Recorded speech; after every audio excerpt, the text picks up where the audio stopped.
Omuntu bw'atwala obudde n'akusindikira ssente, ekitegeeza abakufaako.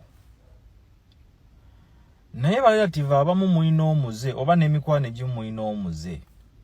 Omuntu bw'akusindikira ssente, tokuba simu mugamba nti munaye ssente ezifunye. Naye bw'oba tonnafuna ssente z'amasimu g'okuba osindika ddi sinnaziraba. Ogenda sindika ssaawa mmeka? Ogenda sindika ssente mmeka?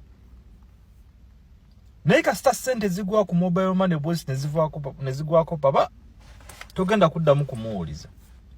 Wabula ate gwa sindise, ate gwa gumusajja atuwega making sure nti ssente ozisindise, ate gwa akuba essimu okubuuza oba ssente yazifunye. Sisi kya blaming abantu baako mikwano na nganda. Kuba ebiseera ebisinga owesanganga omuntu ogezezzaako okubeera polite, ogezezzaako kuba omuntu omulungi mu bantu, naye basigala bakupookinga buli kaseera.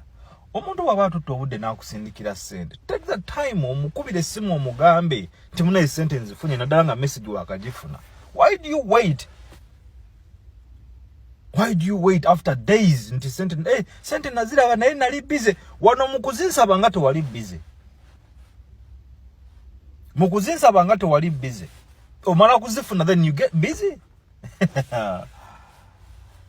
To blaming omuntu akya kumacha najjako amanamba ge n'agamba nze family yantama, mikwano gyantama egiri e Uganda eyo nakuwa. Abantu mba breakinze nnyo emitima nti they are trying so hard to be there for you, naye mweyisa bubi.